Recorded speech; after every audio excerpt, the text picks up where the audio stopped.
Welcome back to Awful Movie Reviews. How do you do, sir? In 1896, the famous H.G. Wells wrote the novel The Island of Doctor Moreau.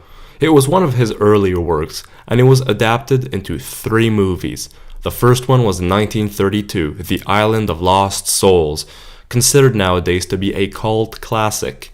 In 1978, there was another adaptation, which received very mixed reviews. And then, in 1996, there was yet another adaptation, and that's the one that I'm reviewing, because it was the worst.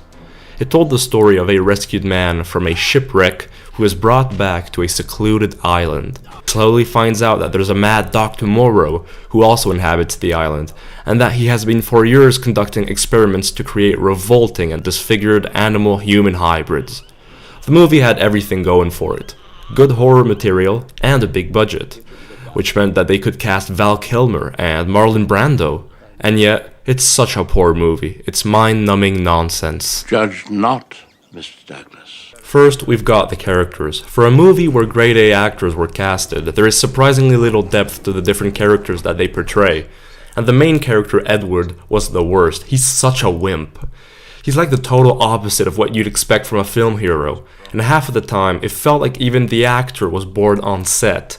Look at him, you can tell that he doesn't even want to be here. And as for the main female character, what I really didn't like is that she winds up being quickly killed near the end, and there's absolutely no importance that is placed upon that event. She's completely forgotten.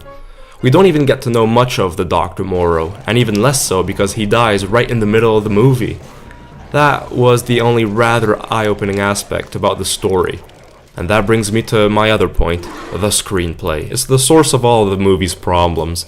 This is the type of story that would have worked well by building lots of suspense.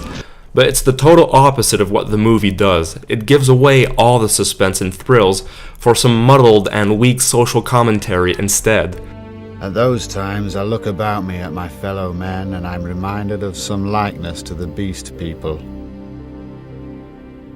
And I feel as though the animal is surging up in them. And they're neither holy animal nor holy man, but an unstable combination of both. And therefore, this film is downright hit and miss. So it's just very, very boring science fiction turkey, which just drags. The only positive thing that I could say about this are the special effects.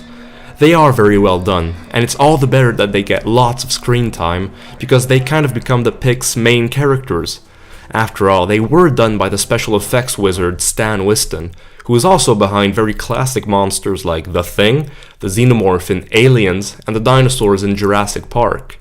But otherwise, this was such a stupid flick, and it's an insult to the original literary work. What an awful movie! 5 men.